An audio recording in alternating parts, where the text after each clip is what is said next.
Votes for women, deeds not words. This was the motto of the suffragette movement. When it came to fighting for the woman's right to vote, it was the suffragettes who put themselves on the front line. 100 years ago, exactly, right across this country, for the first time, millions of women were voting. It happened because of the commitments of millions, because of the sacrifices of thousands, because of the leadership of a few, and amongst those few, one woman, Emmeline Pankhurst. What is it about her that you admire the most? Her resilience and persistence and desire to be represented and fight for her rights. The legacy of Emmeline is, I think, as one of the strong female leaders in the world, as somebody who represented the values of women's rights.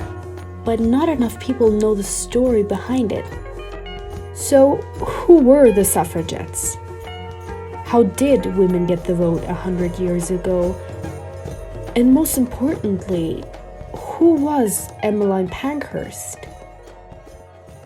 Who was the woman behind the movement? Half comic, half heroic, suffragettes launched their campaign for the vote, led by Mrs. Pankhurst and her two daughters. We march, we fight, we fight! What do we want? Equality! The suffragettes were militant and unrelenting. It was a movement. They were the women who fought and faced violence to win the right to vote. Somebody who more than 100 years ago was fighting for women to be treated as equal. On the city streets where she campaigned for women's rights over 100 years ago, girls and women are following in her footsteps. Emmeline Pankhurst. She showed people that if I could do it, then you can too.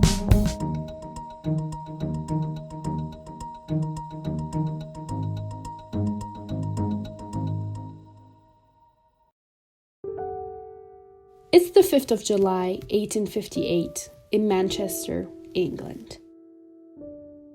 Emmeline Goulden, the daughter of Sophia Crane and Robert Goulden, is born. Emmeline grows up in a political active family. Her parents are both abolitionists and supporters of female suffrage. The mother is a Manx woman from the Isle of Man, and the father comes from a modest Manchester merchant family. When she's 14 years old, her mother takes her to her first women's suffrage meeting, led by the activist Lydia Becker. Emmeline leaves the meeting a conscious and confirmed suffragist. Even if her parents support women's suffrage and the general advancement of women in society, though, they prioritize their sons' education and advancement over those of their daughters. Feigning sleep one evening, as her father comes into her bedroom, Emmeline hears him pause and say to himself, "What a pity she wasn't born a lad."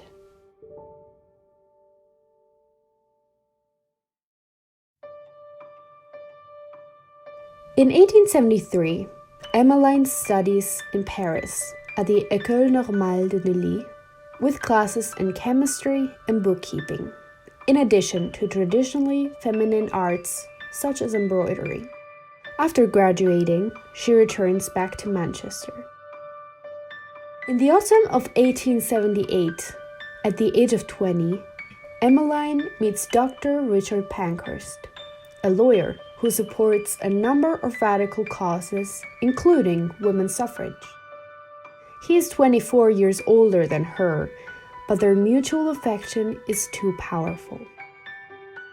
Emmeline suggests to Richard that they avoid the legal formalities of marriage by entering into a free union, but he objects on the grounds that she would be excluded from political life as an unmarried woman. The couple decides to get married in St. Lucas Church, Pendleton, on the 18th of December, 1879. Over the next decade, Emmeline gives birth to 5 children: daughters Christabel, Sylvia, and Adela, and sons Frank and Henry. Despite her children and other household responsibilities, She remains involved in politics, campaigning for her husband during his unsuccessful runs for parliament, and hosting political gatherings at their home.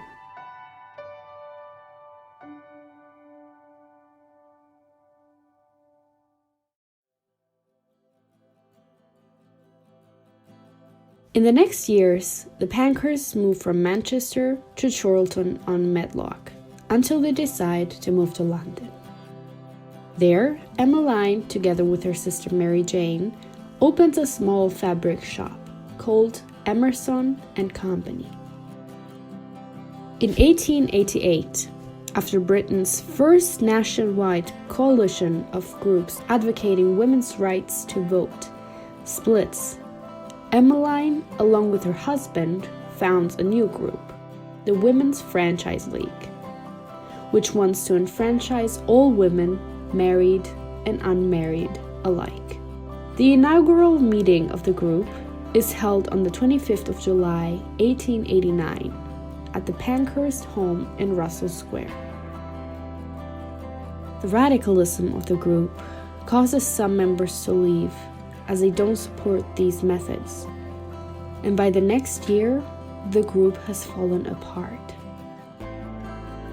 During this time, Emmeline's son Francis has also developed diphtheria and at last passes away at the young age of 4. Following these events, the Pankhursts closed the store in London and returned to Manchester.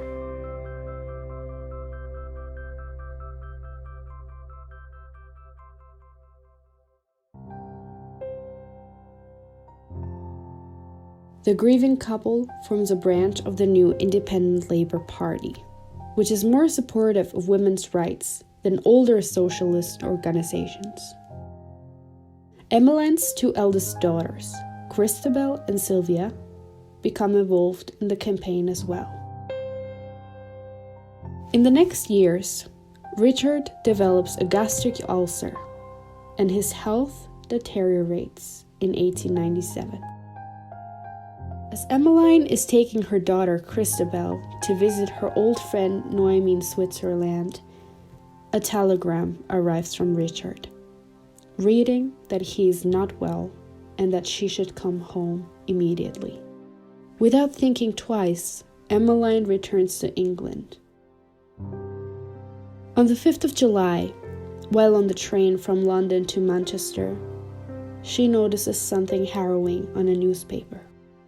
It is the announcement of Richard Pankhurst's death.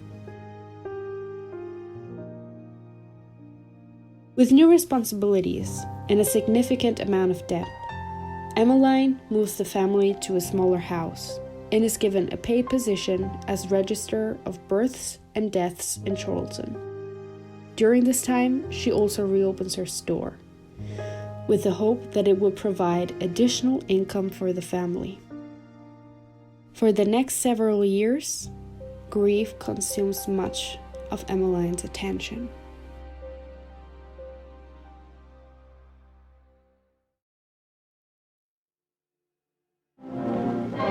By 1903, a group around Mrs. Emmeline Pankhurst and her daughters felt that more energetic action was needed to gain their ends. They broke away from the National Union to form the Women's Social and Political Union. These militant and dedicated women, led by Christabel Pankhurst, Flora Drummond, and Mrs. Pankhurst. Their slogan is deeds, not words, because words are not enough anymore. In 1905, Christabel and fellow WSPU member Annie Kenny go to a meeting to demand if the Liberal Party would support women's suffrage. But after a confrontation with the police, both women are arrested. This arrest encourages Emmeline to have the WSPU follow a more combative way than other suffrage groups. At first, it is a militancy, meaning it acts restrained. But this method doesn't prove to be effective, as members of Emmeline's group still are arrested and imprisoned. On the 18th of January 1908, Emmeline and her associate Nellie Martel are attacked by an all-male crowd of liberal supporters who blame the WSPU for costing them a recent by-election to the Conservative candidate. Later that year, she would also be imprisoned for the first time because she had tried to enter Parliament and deliver a protest resolution to the Prime Minister.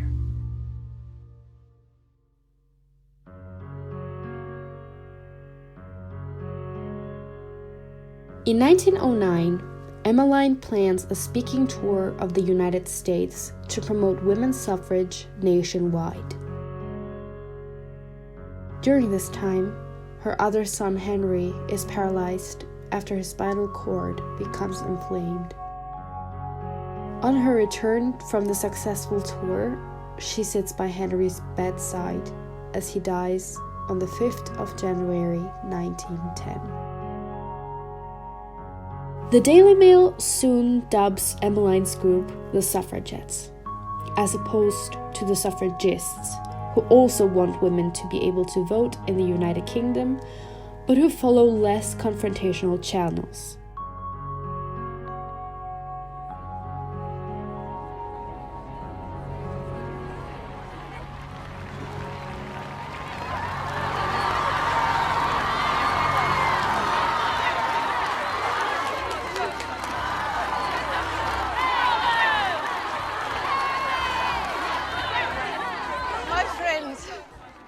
In spite of His Majesty's government, I am here tonight. For 50 years, we have labored peacefully to secure the vote for women. We have been ridiculed, battered, and ignored. Now we have realized that deeds and sacrifice must be the order of the day. I incite this meeting and all the women in Britain to rebellion. I would rather be a rebel than a slave. It's deeds, not words, that will get us the vote. Vote for women! Fight for women! Vote for women!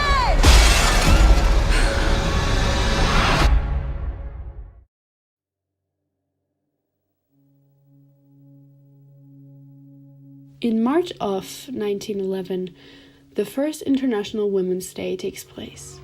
This is a day where men and women together go on the streets and protest for the women's right to vote.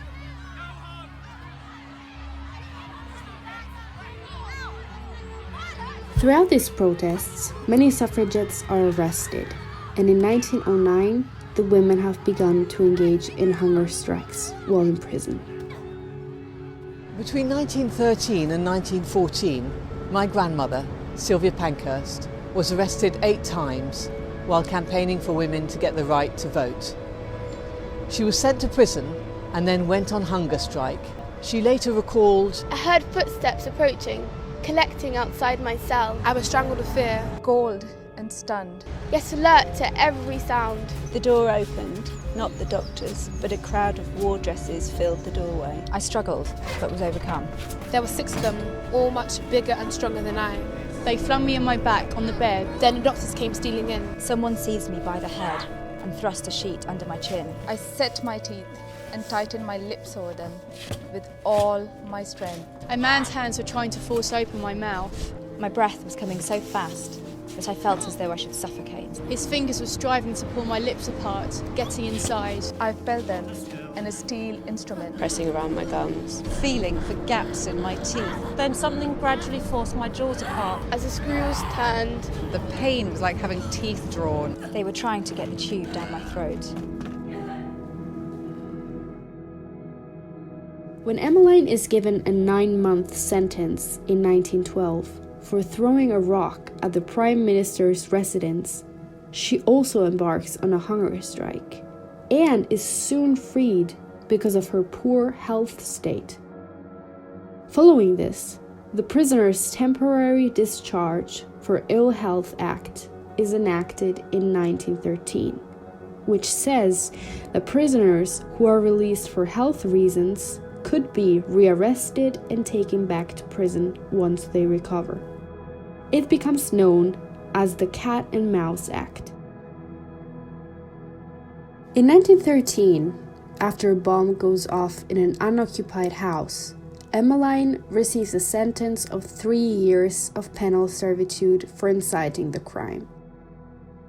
The Cat and Mouse Act leads to a series of rearrests and releases that continues into 1914.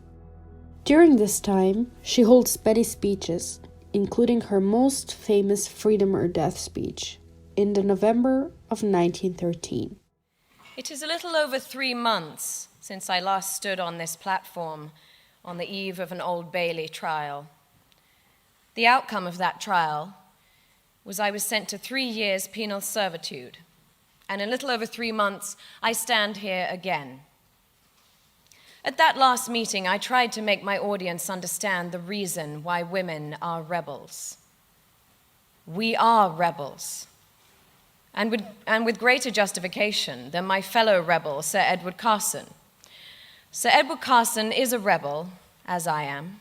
He told us so in Ireland on Saturday. But he is at liberty, while I am a felon. You know, there's something worse than apparent failure, and that is to allow yourself to desist from doing something that you are convinced in your conscience is right. I mean to be a voter in the land that gave me birth, or that they shall kill me.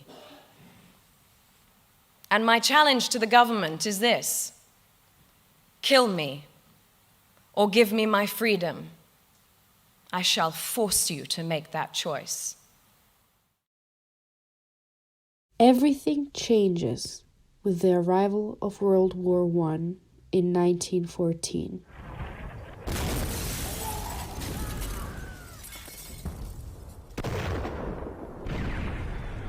During the war, Emmeline decides to call for a halt to militancy and demonstrations, and encourages women to join the war effort and fill factory jobs so that men could fight on the front. The government also releases all WSPU prisoners to make this possible.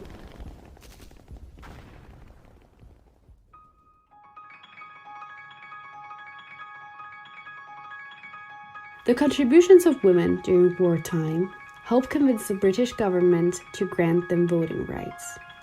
So, in 1918, the Representation of the People Act is introduced, which allows women who are at least 30 years of age to vote. With this, the unthinkable has been achieved, something that women have been fighting for years. Though all her daughters have been members of the WSPU at some point, Emmeline celebrates the achievement of limited suffrage with Christabel, her favorite daughter. As a pacifist, Sylvia has disagreed with her mother's attitude towards the war, while Adela has moved to Australia.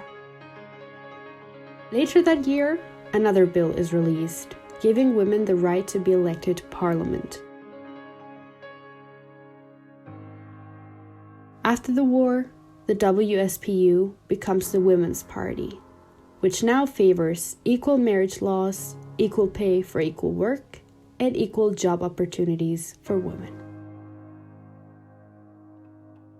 Even if Emmeline still desires universal women's suffrage, her politics change focus, and now she's worried about the rise of Bolshevism.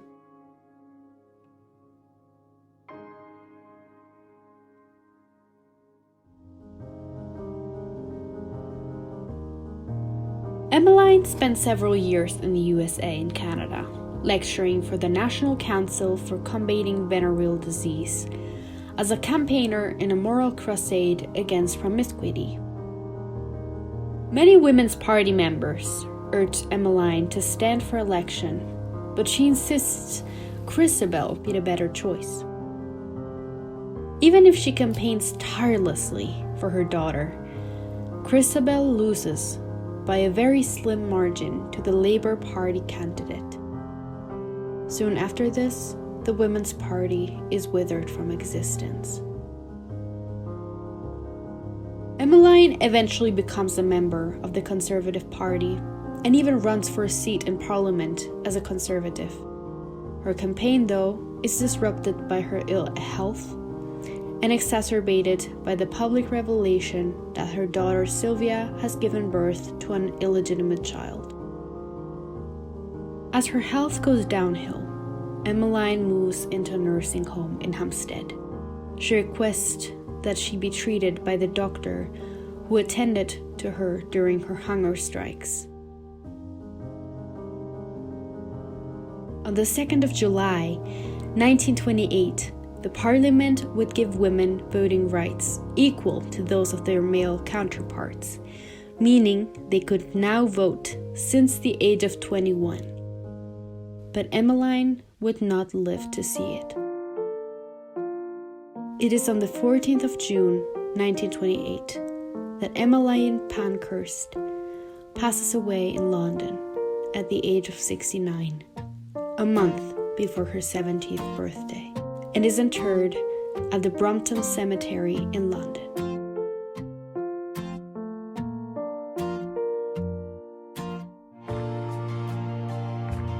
She's the most famous women's rights activist of all time.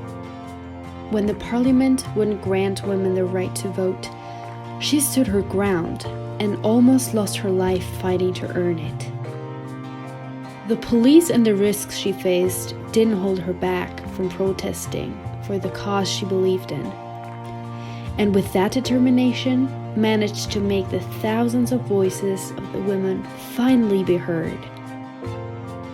Emmeline did not just lead the women to get the vote. She proved that if you fight hard for a cause you believe in, you can achieve it, even if it is the most unthinkable thing.